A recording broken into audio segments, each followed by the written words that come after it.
bien o mal, o que le caiga bien o mal a algunos personajes, él ha marcado la política y el desarrollo cultural de Puerto Montt y quizás también del sur de Chile desde el año 2004 hasta el 2023 en general, y un poco más.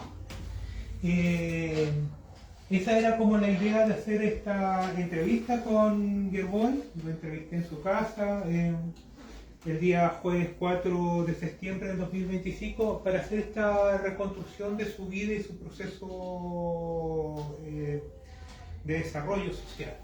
La idea de la entrevista no era imponer temas ni limitarlo a Gerbold, sino ir desarrollando un poco el proceso de su vida en general, cómo fue, cómo se desarrolló en general, entendiendo y lo como hablamos con el entrevistado, con las limitantes las últimas situaciones con el proceso legal que eso no se abordó en profundidad porque hay un proceso en desarrollo y eso lo tiene que ver el Poder Judicial. Pero sí abordar todo el tema personal y todo el tema cómo ha sentido el tema desde el punto de vista espiritual de toda esta situación. Bueno, el libro aborda varios temas. Uno de los temas que partimos es el tema de los padres de Gerbold, que es un tema bastante interesante de cómo ellos se conocen, cómo se encuentran, con una mujer que era de Talca, una persona obrera que desarrolló su trabajo en Tierra del Fuego y se encontraron por situaciones de la vida en un hospital, porque estaban tratando a don José Amador Paredes por una situación que tuvo, y bueno, ahí se encontraron, se relacionaron, encontraron el amor, y bueno, ellos vinieron después por un tiempo a instalarse en Puerto Montt, primero en la zona del 21 de mayo y después en la zona de Techo para Todos, que conocemos, Villa Olímpica, todo el tema, y cómo él comenzaron a construir su vida ahí, en todo ese núcleo que surge después del terremoto del año 1960 con estas cooperativas, con el padre José Fernández y todo el tema. Ahí comienzan a vincularse y a desarrollarse en general. Y es un aspecto bastante interesante de cómo se va construyendo también el aspecto poblacional, el núcleo poblacional ahí, de estos nuevos perfiles humanos que encontramos en la ciudad de Puerto Montt, de estas poblaciones inmigrantes que vienen del campo, de la ciudad y diversos puntos que van haciendo este núcleo y que iban a construir lo que conocemos todo este sector alto de Puerto Montt en general. Después hay un aspecto donde Gerbold habla de su infancia, hablamos de cómo era su vida como niño en el sector, su relación con su hermana, Ingrid Laneva, especialmente la situación con una de sus hermanas que desarrolló una vida literaria bastante intensa en el Liceo de Niñas, que es un capítulo bastante desconocido del caso de su hermana Ingrid, que era poeta, pintora, que partió a Argentina y bueno, muere en un accidente trágico allá en la zona de Armstrong, ahí cerca, en un pueblito que queda en la zona de Rosario. Y bueno, la situación que le tocó él vivir, que criar a estos niños y todas las situaciones en general de esta situación y también las situaciones también de salud que ha habido también su hermana Neva en general. Y después hablamos también de su vida, de su vida laboral, cómo se inició. Bueno, de una persona de esfuerzo, como él lo relata, cómo comenzó a hacer negocios, cómo construyó centros, comenzó a desarrollar temas con centros de llamada y después comenzó a buscarle con el tema mecánico, el tema del estudio que no lo alcanza a desarrollar, le gustaba un poco el comercio internacional, no lo alcanzó a desarrollar en sí. Y bueno, ahí comienza después a vincularse con todo este tema de la experiencia laboral, a todo el tema de la dirigencia social allá en la zona de Techo para Todos, en la zona de Presidente Ibáñez, en Villa Olímpica, y ahí comienza a destacarse en las juntas de vecinos de Gabriela Mistral y todo eso. También hablamos de su inicio en la militancia del Partido Socialista, por allá ya en el año 87, 89, ahí las discusiones que comienza a desarrollar allá en el Liceo de Hombres, Manuel Montt, y las situaciones que comienza a vivir en estos periodos finales de la dictadura, su vínculo con el sector de Clodomiro Almeida, sus primeros vínculos con militantes y toda esa situación y las participaciones en las protestas sociales que le tocó vivir. También hablamos de un episodio del último año que lo tocó bastante intenso, que fue el año 89, el último año de la dictadura. La situación el famoso atentado que hubo en el gimnasio municipal, donde él le tocó vivir esta situación cuando se produce la proclamación de los parlamentarios del Partido por la Democracia el 29 de septiembre del año 1989, y donde lanzan bombas lacrimógenas dentro del gimnasio, y esta situación tan dramática que le tocó vivir, y bueno, ahí nos relata un poco esa situación. Después nos relata el episodio de la llegada de la democracia, cómo se comienzan a articular los núcleos partidarios ahí del Partido Socialista. Hay que recordar que en la época de la dictadura hubo varias divisiones dentro del Partido Socialista, producto de los procesos que se comenzaron a vivir dentro de la dictadura y todo el tema.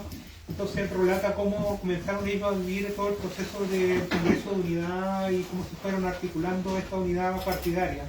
Y cómo se comenzó a hacer las campañas políticas, primeramente tratando de superar la desconfianza de hacer, por ejemplo, en ese tiempo no estaban las redes sociales, tenía que hacer las campañas puerta a puerta, él tuvo que ir a los barrios a pedir los votos, y era una situación compleja, la gente tenía miedo producto del tema represivo.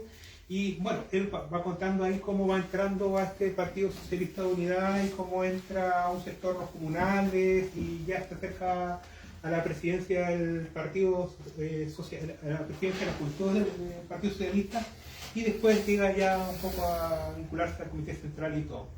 Después habla de su situación como en su primera candidatura, la candidatura de diputado del año 1997, en el distrito 57, su primera incursión.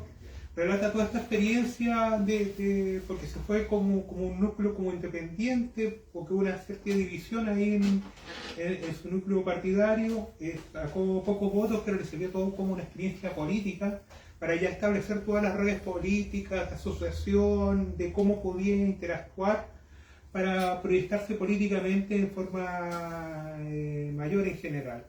Y después entramos al camino a la Municipalidad de Puerto Montt, cómo llega a ser concejal, su campaña, que ya estaba ya, toda esa experiencia del 97 ya le sirve para articular toda esa campaña dentro del Partido Socialista, que estuvo bastante complejo esa interna para poder llegar a su postulación.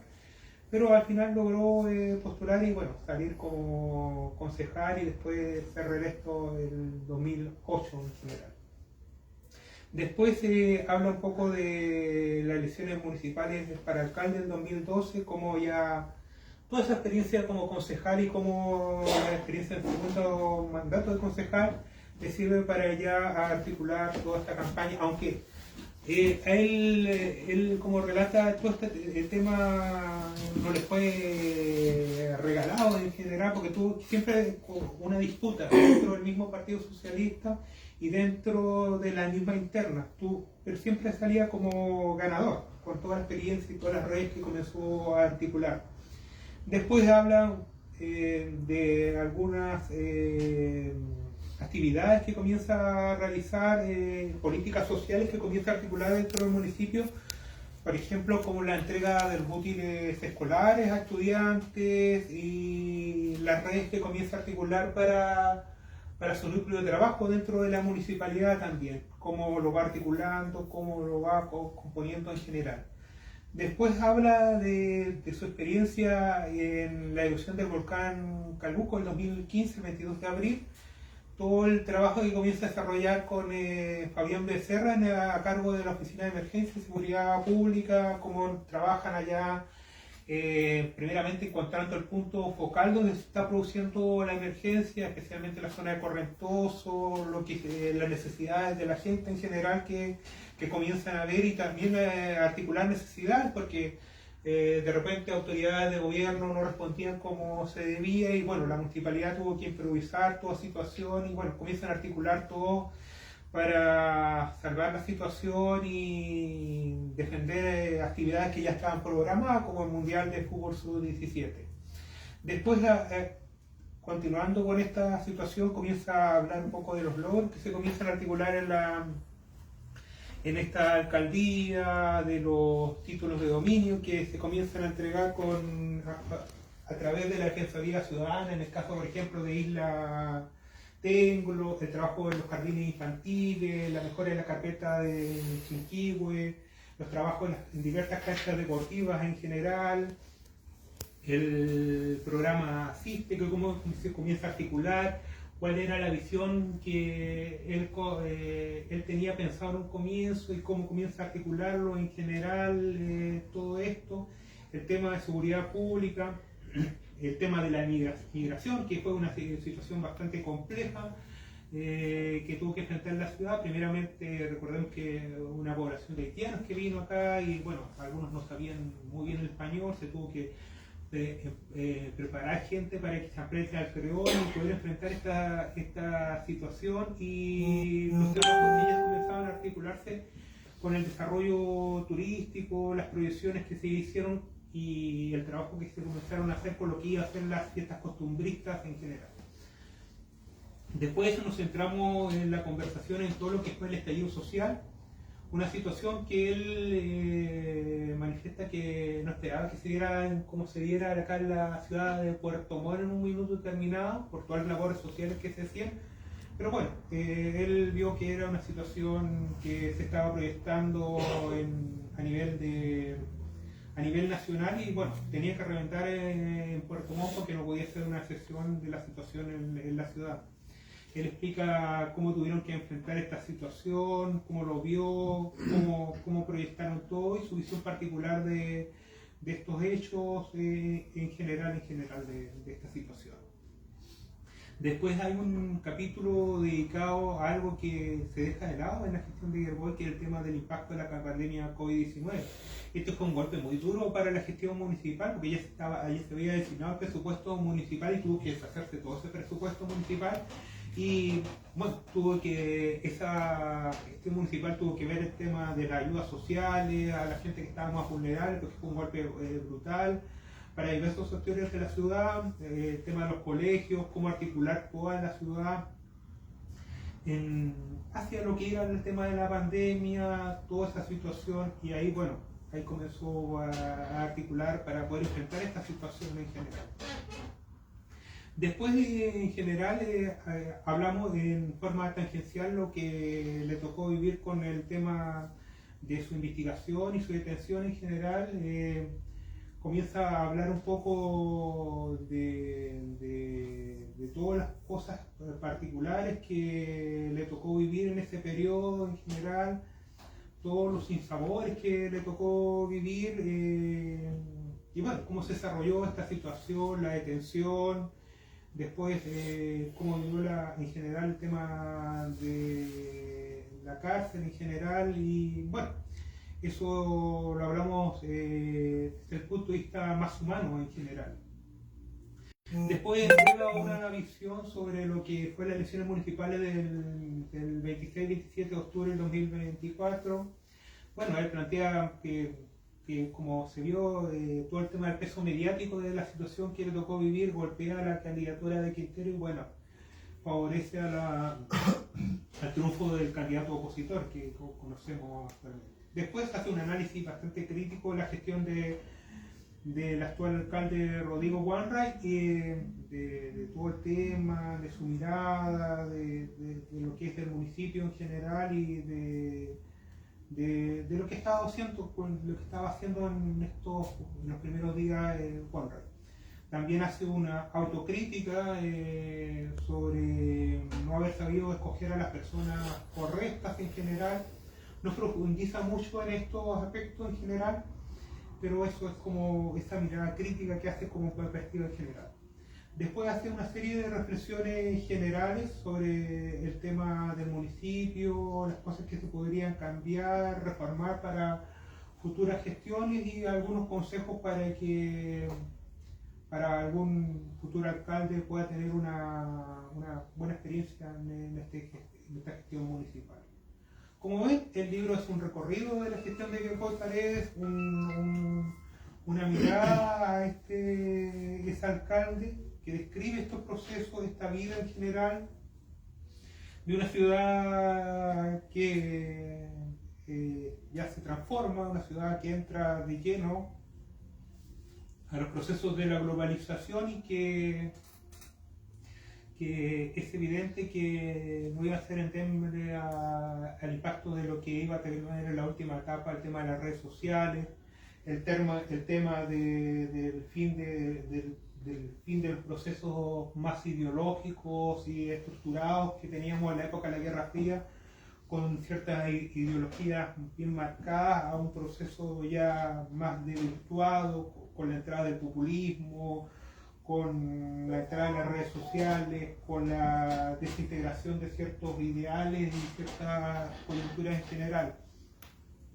Eso es como, a grosso modo, en general lo del libro, es la descripción en primera persona de Queiroz Paredes. Y bueno, yo creo que después de todo este trabajo y todo lo que va a venir también con todos los procesos y situaciones en general, vamos a tener una perspectiva bastante más acabada de todo lo que fue este proceso y este personaje que marcó lo que ha sido el desarrollo de la ciudad de Puerto Montt en este comienzo del siglo XXI en general. Eso en general lo del libro. Y bueno, ahora abro para que puedan hacer consultas o dudas y responder ahí en general. Gracias.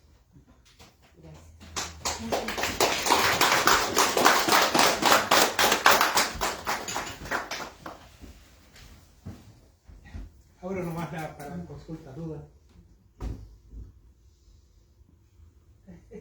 Sí. Bueno, puedo decirle en general que hoy día trajimos pocos ejemplares porque hemos tenido con la editorial otras salidas de otras ediciones, pero pueden encontrar el libro en Sotavento Libros, acá en la avenida Diego Portales, frente a Paseo Talca, en Puerto Montt. También hay otra posibilidad también que lo pueden encontrar en editorial Díscolos Ediciones o Cartoleras Sin Filo en Instagram, en Facebook. Ahí pueden para que lo pidan directamente también, y esa es la otra posibilidad también en general donde pueden conseguir el libro en general, que es otra posibilidad. Con distribución y ahí con otras posibilidades más generales. No sé si me llama duda. ¿Sabes qué? O sea, más que la pregunta, algo que me dejó pensando. Quizá entendiendo de la situación judicial en la que se encuentra ahora, quizás no le permite hablar con tanta transparencia públicamente de lo que sucedió. Pero igualmente en un proceso de tener una entrevista cara a cara como la que tuvieron ustedes, yo quería al menos un poco hablar de qué es lo que pasó, que nosotros que somos amigos, compañeros de partido, que nos comprometimos con un proyecto, tenemos esa, no sé si ese dolor y esa inquietud, queremos saber qué pasó y creemos y confiamos en la figura de Queiroz como el amigo y el compañero que fue siempre, pero también necesitamos saber. Esa es la verdad, esa es la sensación que me queda. Sí, pero recuerda que él es el entrevistado, yo no puedo tener una biografía. No, por eso te digo que es algo que me dejó pensando y he hecho de menos un poco eso, que pudiera ser un poco... Sí, pues él toma la decisión, lo conversamos con él, porque hay que hacer también una entrevista acorde con el entrevistado, que el lineamiento, le planteamos también la situación porque él está en un proceso y el proceso tiene su desarrollo, y bueno. Sí, claro. Pero abordamos varias cosas en general. uno puede, yo tengo una opinión en general, muy en general del tema. Yo creo que el tema, esos convencimientos, esa estructura orgánica que se tenían los partidos de izquierda en el año 89, ya comienzan a desperfilarse producto de una serie de factores, la caída del muro, la pérdida de ciertas matrices de la ideología que había en ese tiempo, producto de críticas que son bastante justificadas, otras no, y también la llegada también de la apropiación de la cultura de mercado de nuevas tecnologías que han permitido también desarticular también la estructura de una cierta colectividad o conciencia colectiva, y hay una individualización del consumidor que se ha ido radicalizando, y esa radicalización no permite lazos, sino que se articula solamente por intereses económicos, intereses de ese estilo, que comienzan a desperfilar todo, y no esas convenciones que habían mayormente con una cierta ideología, un discurso, una articulación que entregaba un cierto orden en general. Por eso nos toca un escenario como el que nos toca vivir actualmente en general. Acá tengo una, ¿Sí? tengo una consulta como antropólogo. Tú como profesional del área, al analizar a este personaje histórico que tú defines cuando partes la presentación del libro, este personaje histórico que tiene un impacto en la ciudad que habitamos, en el territorio en el que habitamos, ¿cómo lo definirías a partir de esta entrevista? No solamente de la obra, sino de cómo él se percibe, porque al final del día la entrevista tiene mucho de cómo él se percibe y va relatando su vida. ¿Cómo tú eso lo llevas al ámbito de estudio en torno a la ciudad? ¿Cuál es el impacto que tú ves que tiene Hellboy Paredes en la comuna de Puerto Montt? ¿Y cómo eso se opone o es concordante con el entrevistado en tu libro? Yo creo que son los sectores emergentes que comienzan a entrar al estamento político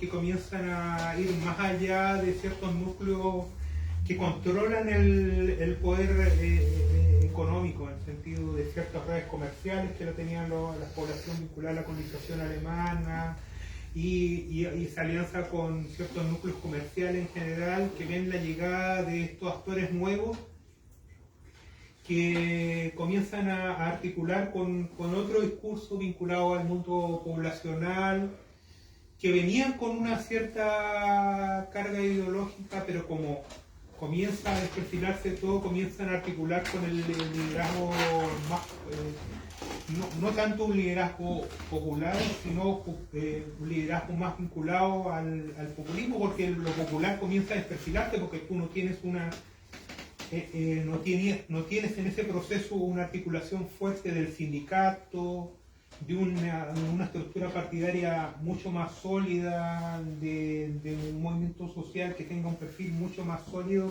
y un proyecto mucho más sólido. Entonces tú tienes que refugiarte hacia un líder más populista que vincula a su persona para propiciar ciertos desarrollos y ciertos procesos de cambio social. Yo creo que eso es lo que podemos perfilar en una primera línea, lo que es el caso de Hellboy, que no es un fenómeno propiamente local, sino también se ha dado también en el caso de Latinoamérica, con casos que pueden ser mucho más exitosos, con otros que no han sido muy exitosos en general.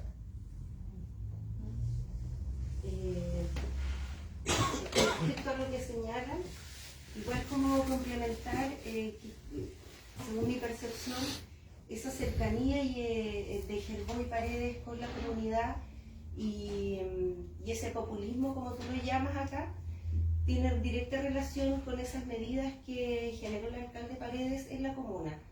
Que, por ejemplo, tal como lo mencionabas, la medida de los útiles escolares universales para todos los niños y niñas de las escuelas municipales. A mí me tocó trabajar muy de cerca con el alcalde en ese periodo en la generación de ese proyecto, y recuerdo siempre que el alcalde cuando dio la instrucción para empezar a hacer este trabajo, la frase era que él quería que todos los niños y niñas de la comuna tengan los útiles escolares que él no había tenido y de la mejor calidad, y que puedan estar a la par con todo lo que tenían que tener los niños en igualdad de condiciones para ir a la escuela. O sea, era una preocupación real desde lo vivido, desde lo que él vio con sus sobrinos, a estos que les tocó criar por la muerte de su hermana. Y también, por ejemplo, con el tema de los haitianos, había una preocupación especial. Se hicieron en ese periodo muchas clases de español para haitianos, habían talleres en los que recibíamos a los inmigrantes para integrarlos a la comunidad, y era como una preocupación real del alcalde por esa migración que yo en el sector de Mirasol trabajaba en ese tiempo, y efectivamente fue una estampida de migrantes haitianos que llegaron y de los que había que hacerse cargo en la comunidad, de lo cual yo tengo una perspectiva muy positiva con respecto a esa integración que ocurrió. Te quería consultar, dentro de la conversación que tuviste con el exalcalde Paredes, él señaló en algún momento cómo visualiza un futuro político de tal manera de que si sale libre de todos estos procesos que están actualmente en su contra, ¿él sigue proyectándose como figura política? En el libro no lo proyecta harto, pero la conversación yo creo que él todavía está en eso. Todavía está en eso. Yo no lo noté definido en esa situación ahora. No sé tampoco que esos núcleos que tengan más vínculos con él puedan hablar con él, que él pueda proyectarlo con alguien o con algo. No sé, eso no sé cómo lo va a articular en general. El problema es que hay situaciones mucho más allá que están afectando en general.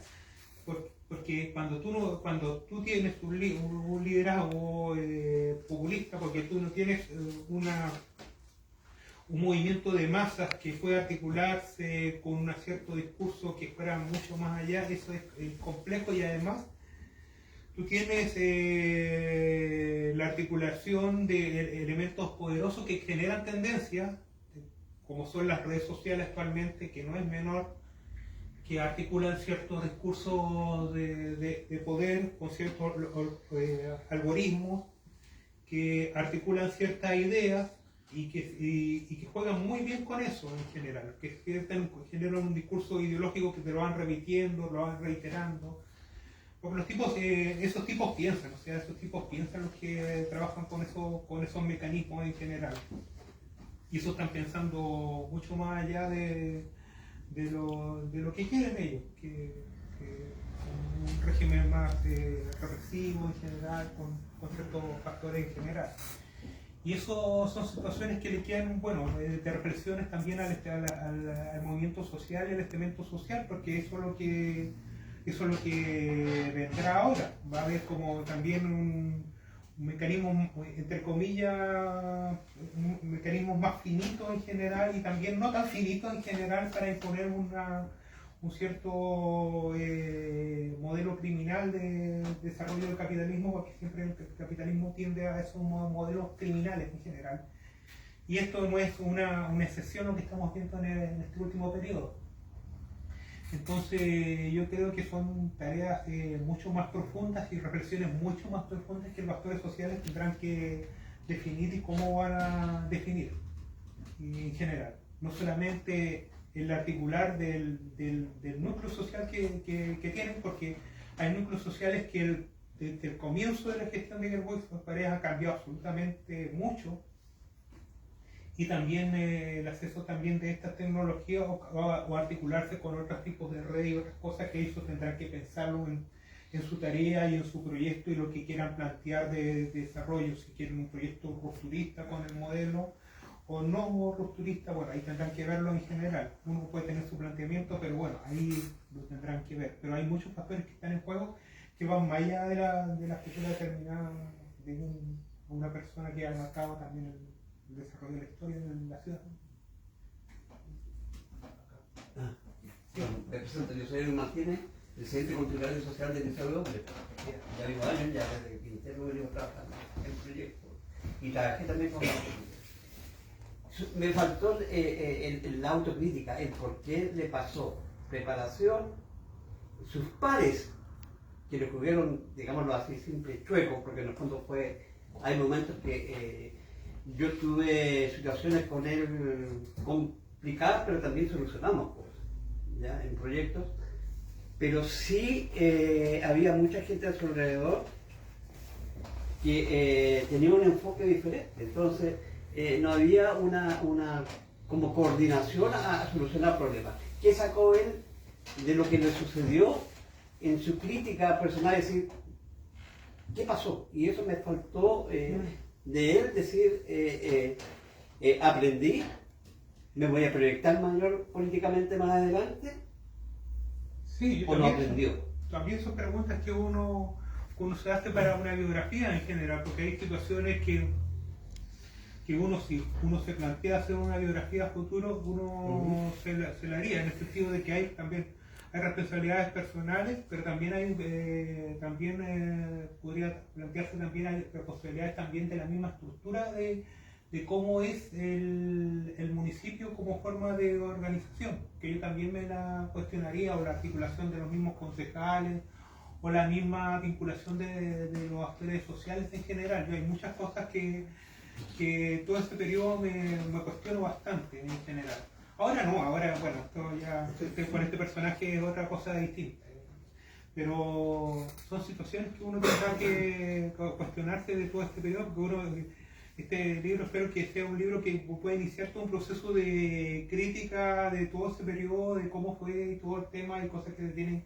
Porque la crítica de ese periodo significa construir lo que vendrá después.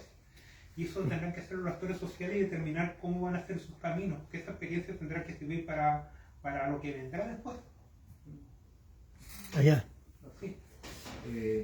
Más que nada porque me trataron un poco algunas cosas. Bueno, algunos conocimos a Helgoy desde el punto de vista de que vinimos de distintos troncos de ramas de la juventud socialista.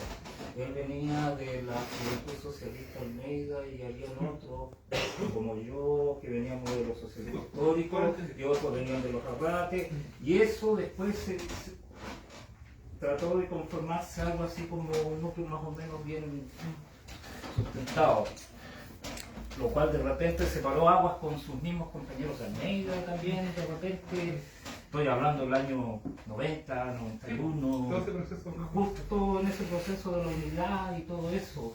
Y ahí nos habla, por ejemplo, de que la primera vez que él intentó ir por un cargo de elección popular fue justamente el 91 para elegir a los candidatos a recién alcalde para el año 92, cuando en ese tiempo esta ciudad todavía elegía 6 concejales y el concejal más votado era el que salía alcalde, y él fue ahí en una elección interna con pesos pesados como el fallecido compañero Raúl Blanco, Fernando España, Manuel Rivera y otros más, y él salió tercero, y él fue una especie como de candidato a la juventud, logró sacar una cantidad como de 70, 75 votos, y los otros sacaron obviamente más de 100,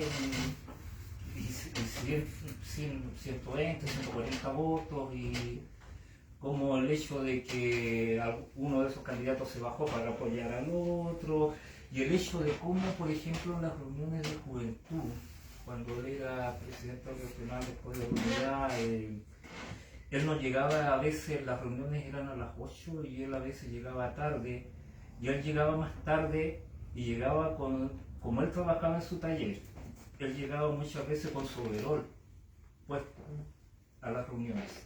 Todos lo esperábamos y él llegaba con su overol puesto y siempre decía la misma excusa: perdonen compañeros, pero estaba entregando un auto del taller.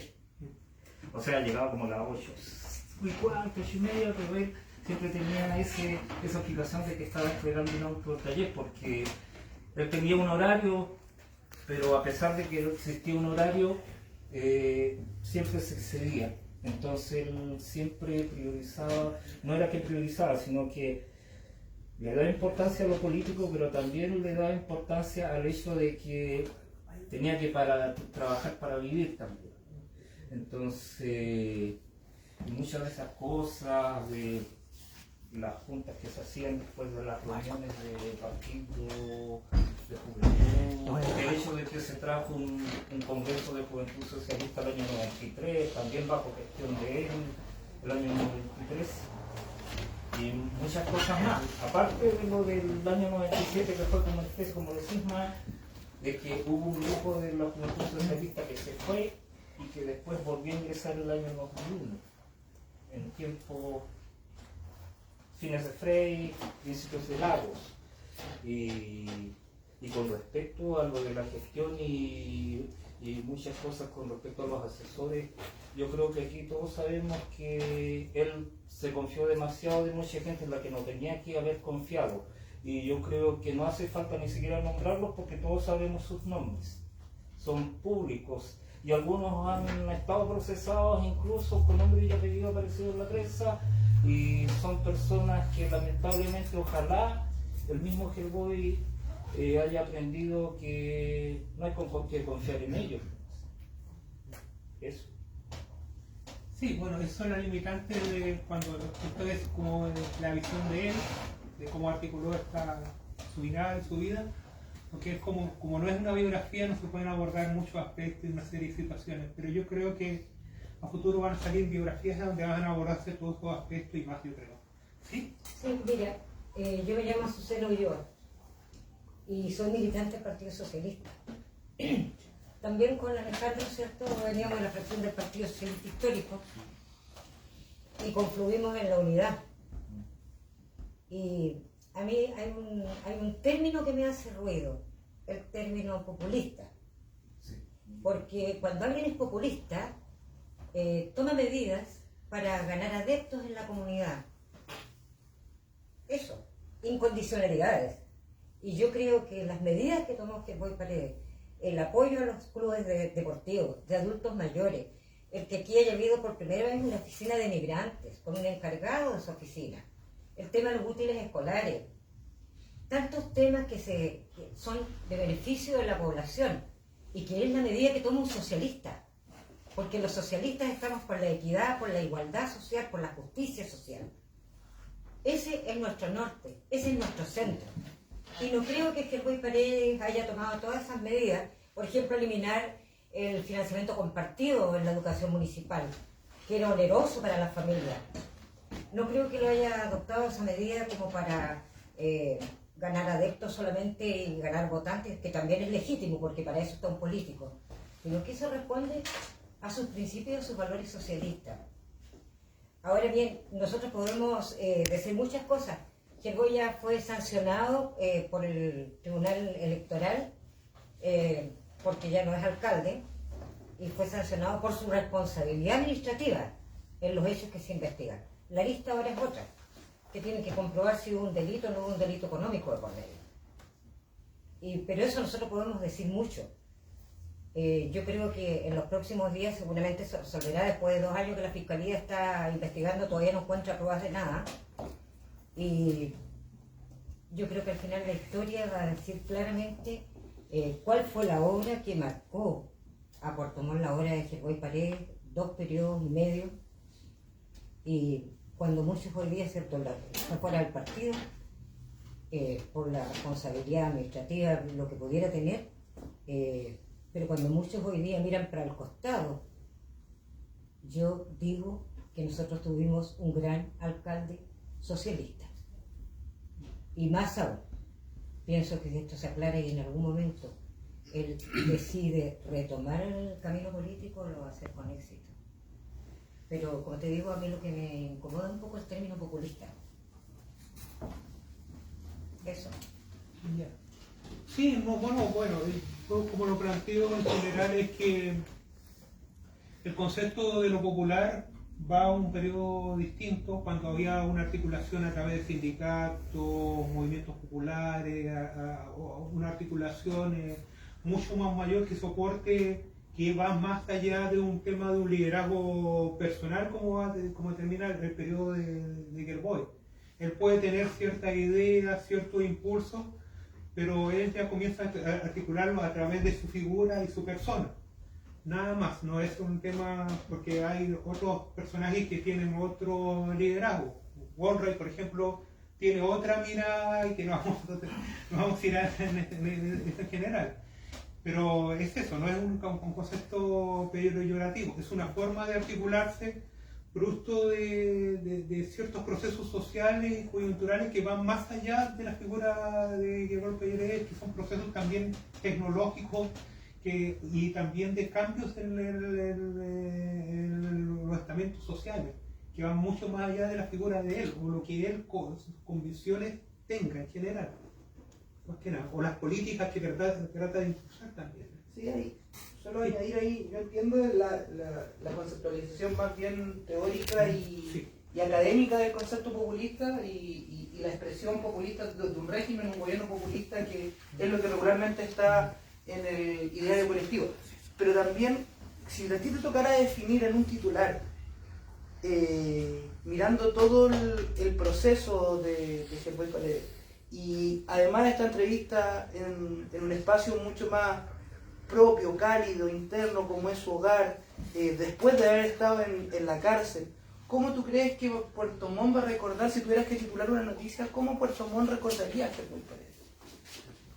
Es que, bueno, yo creo que Gerboy Paredes marca el proceso de aceleración de los procesos de modernización en Puerto Montt, en el sentido, con todo lo que significa. Yo creo que eso es lo que significa la figura de Gerboy Paredes, todos esos procesos de aceleración de los procesos de modernización que vemos, de cambio de la identidad de la figura popular, o sea, el cambio de la figura identitaria que tenemos ahora, el vínculo que él mismo también lo ve, el vínculo de esta ciudad como una ciudad eje principal dentro de las cosas que suceden en el país, que se potencian en la ciudad de Puerto Montt, muchas cosas de cambios y situaciones de giro dentro del país pasan por Puerto Montt y se fortalecen en Puerto Montt. Yo creo que es muy importante, o sea, es muy importante, y yo creo que después, cuando vengan las biografías, cuando pase el tiempo, se va a articular todo lo que significó él en general en la ciudad en general. Solo ahí para complementar, yo creo que, no sé si por lo que tú comentas, infiero que tú marcas un antes y un después en los procesos de los distintos alcaldes que tuvo la comuna, sobre todo el retorno a la democracia, como que Gerboy hace el quiebre en torno a la instalación de la modernidad en los distintos aspectos de la administración municipal propiamente tal, y también en cómo esto acompaña los procesos sociales y los procesos de migración interna que ha tenido la comuna, de expansión demográfica que ha tenido la comuna, y cómo ese proceso culmina de cierta forma en esta gestión municipal, con lo bueno y lo malo que tiene, a partir de ese quiebre que se produce también en la ciudadanía y que después lo podemos exportar a las elecciones presidenciales, senatoriales, saliendo desde un territorio y expandiéndolo al país. Sí, eso es claro, pero hay que entender que también hay un proceso anterior, que en la época de Quintero, cuando llegan los grandes malls, los no lugares, porque ahí comienza a desperfilarse todo el tema de la identidad, lo popular que venía de anterior con todo estos procesos, porque son procesos que van mucho más allá de la articulación partidaria, son los procesos de la cultura de consumo, los procesos de la cultura de mercado, o los procesos que comienzan a articularse, que van mucho más allá de ciertos partidos, ciertas cosas. Por eso las cosas que hemos vivido, que estamos viviendo, van mucho más allá de esas cosas que nos toca vivir en general. Y eso, teniendo un diagnóstico claro, permite también tener políticas claras para enfrentar las coyunturas que vendrán a futuro. Y yo creo que eso es lo que trata también de perfilar este libro, como una mirada que pueda servir también para futuro lucha y procesos sociales, para tener una mirada de cómo hacer las cosas de lo que viene en general. Eso es lo que uno espera. ¿Otra pregunta? Deja que entre. Dice que está escuchando, dice que está escuchando la... Vladimir, una vez que se resuelva el tema judicial, ¿complementarías el libro más adelante con una entrevista? ¿Tendrá otra parte 2? Es que hay hartos temas, es que yo estoy terminando, bueno, vamos viendo, porque hay muchos temas de otros libros que he estado trabajando. Recordemos que he estado trabajando con los libros, recordemos que he estado con los libros sobre Pampa y Boyen, los libros sobre lo que fue la dictadura, todos los libros sobre Pampa y Boyen, los libros sobre el golpe de Estado, la dictadura, que yo llevo hasta el 79, ya llevo con los libros. Bueno, el tema del nazismo acá en Puerto Montt, que ahora vendría el lago Yanquihue, viene ahora algo de Punto al Toro, la matanza del punto de Mirador, es que hay muchas situaciones como de emergencia. Entonces ahí yo quería decirte, voy a continuar, no sé, porque hay situaciones de emergencia, que son las situaciones de derechos humanos, situaciones de núcleo de poder que me interesa ya denunciar y todo el tema, que estaba sacando en otro libro y esas son como las prioridades en general. Si puedo alcanzar con otros tiempos, bienvenido sea, pero son como las prioridades. Y lo que viene a futuro también, me tocó abordar todo el estallido social, espero que no me toque un estallido social 2, pero esto ya sabemos ya cómo viene. Puede ser estallido social 2, 3, 4, la venganza continúa con esto. Pregunta, ¿él todavía sigue siendo partidista del PS, Partido Socialista? Bueno, no, eso tiene que preguntar a tu partido, no sé cómo él de la... Pero... O sea, militante no es. ¿Ah? Militante no es. Ya no es militante. Ya. Ya. Porque él renunció antes de la ascensión. Ah, él renunció, no es que lo hayan... Renunció Ok. antes de que el proceso culminara en el Tribunal Supremo. Gracias. Ok. Eso no implica que no ha dejado de ser nuestro compañero. Eso mismo lo decía. Son cosas distintas. Disculpa, ¿en qué etapa está el proceso de... Bueno, ahora que vendría El viernes parece que tiene su audiencia. la audiencia, no sé cómo van a continuar en general, Sí, pues. por los tiempos de las pruebas, no sé cómo Claro. hacer la dinámica en general del proceso.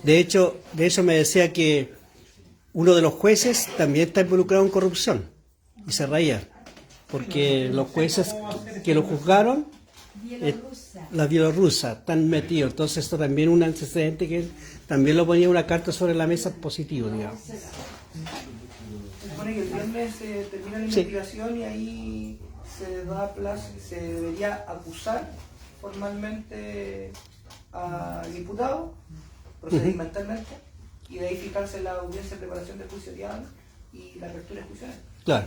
Pero veremos si la fiscalía vuelve a insistir con ampliar el proceso, porque en rigor todavía le quedan como un mes o 2 meses. Sí, bueno, no sé cómo va a ser la situación en general, con todas las con los problemas Que que quedan pendientes, porque Ajá. no hay peritaje. Claro. ¿Más preguntas, chiquillos? ¿Alguna otra consulta que quede? ¿Alguna inquietud? Bueno, reiterar un poco los libros, porque acá tengo unos poquitos ejemplares, pero están en Sotavento Libros, en la avenida Diego Portales, frente a Paseo Talca, en Puerto Montt. También la otra opción es discos y ediciones y cartoleras sin tiro en Instagram, en Facebook, también lo pueden encontrar en general. Y ahí vean la mejor opción que les interese en general. Y bueno, agradecer a todos los que han participado acá y bueno, ahí vamos a estar con esto.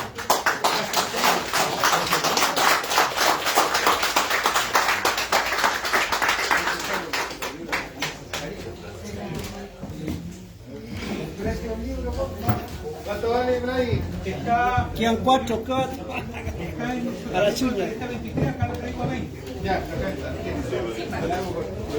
Gracias, chiquillo, por seguirnos y corto la transmisión. Y la voy a seguir sosteniendo en la... ¿Saber si uno puede ir a visitarlo a su casa? Después voy a seguir transmitiendo en otra oportunidad. Muchas gracias y le informo que el libro está disponible en las librerías. ¿Ok? Así que muchas gracias.